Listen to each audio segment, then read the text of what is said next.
Hello, gorgeous soul. Sending you so many good vibes. This week is pretty intense. We've got that retrograde Pluto and Jupiter conjunct, which is exactly the energy that pushed us through from January. But basically, there is a big gateway coming this week. On top of that, retrograde Saturn re-enters Capricorn, and we have a full moon eclipse in Capricorn.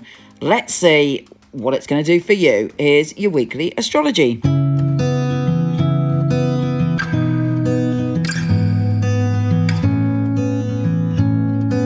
Hey, amazing Scorpio.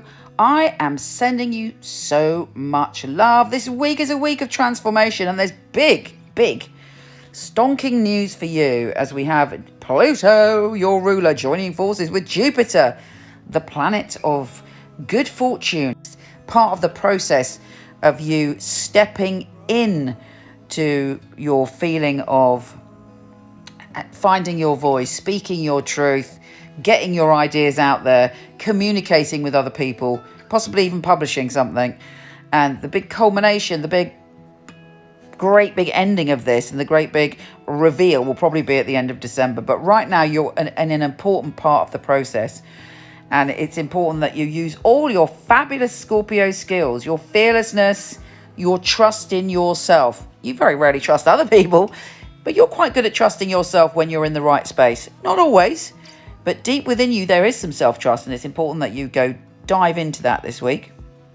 Now, the full moon is also in that energy, and Saturn is returning to that energy. So, this is not a random lesson. This lesson about communication is super essential to the growth of your soul. So, but mind you, I have to say, Mercury is going retrograde. So be cautious about not necessarily your truth, because it's important that you express your truth, but how you express it, and to make sure that you are understood, and of course speak with integrity and authenticity, and you should be fine. But double check your emails that you're sending out, that you're not CCing in anyone, or there's another email on the bottom that shouldn't be, because Mercury is the trickster. So what is it you want to say? What news have you got for the world? There may also be some interesting news coming to you, because eclipses tend to reveal something. They also ask us to go into our shadow side, the part of ourselves where we can be self-destructive, or, we block our own path, What way do you communicate that no longer serves you? What thoughts do you have that you can kick out with this full moon eclipse? What patterns of behavior do you have when you feel vulnerable? How do you use your words that you can let go of right now and change and transform? Saturn is saying be responsible with your words, be responsible in the way that you communicate, but also know that your voice and what you say and speaking your truth is crucial to the next part of your soul journey. You have such a unique understanding and deep view of the world, and it is important. And you're not frightened of diving deep into what's really going on, into the underbelly of what's going on. You don't necessarily share it with anyone, but your mind is so kind of much deeper than other people's. Whether you've got moon in Scorpio, Scorpio rising, or you're a Scorpio, you have a depth to you that's super important right now. And yes, you need to have your voice out there. But the way you communicate, what you've got to say, and the information that you're sharing is all going through a burst of transformation.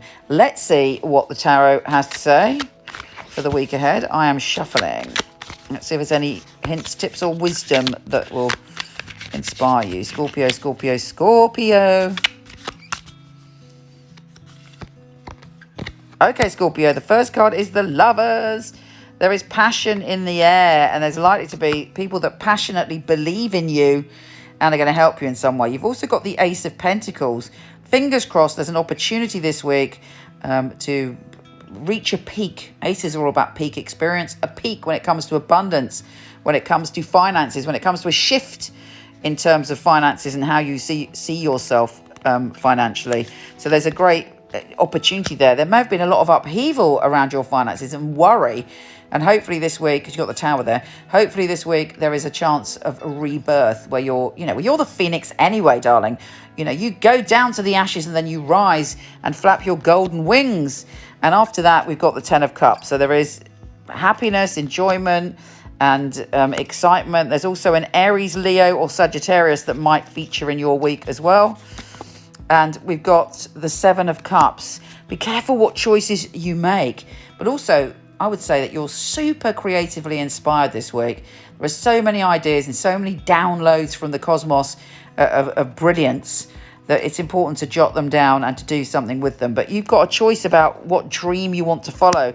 And you need to make quite a quick decision, actually, because you've got the Chariot here. Life is taking off. Life is moving forward. Don't be defensive about the direction you're going, and don't let other people confuse you. The 5 of Wands. And also don't be self-destructive, the Devil. There are opportunities to do lots of naughty, enjoyable things this week, but you've got bigger fish to fry. You've got things to focus on, and you're looking for a time where you're clear. You may have something to resolve with someone that you felt hurt you in some way, because you've got the Justice card here, but I wouldn't worry about that at all, because your last card is the Ace of Swords. The truth will become apparent. Take care, gorgeous. Oh, and it also could mean even more abundance, so that's all good. Anyway, come visit me on Instagram at Michele Knight. I would love to see you there. You take care and have a fabulous week. It's certainly going to be profound. Lots of love.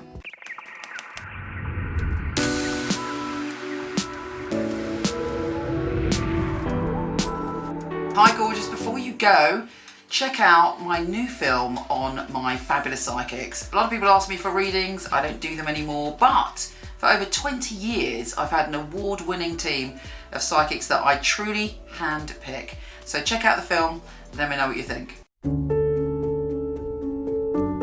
The purpose of a reading, I feel, is very much to inspire people and to empower people. It's about hope. It's about guidance. Using a phone or being with you, it will be the same, because the matter is spiritual. It's very important for me that the client feels spirit with them. So it was a psychic reading. I don't remember the readings right after, because it's not myself giving that, it's actually coming from spirit.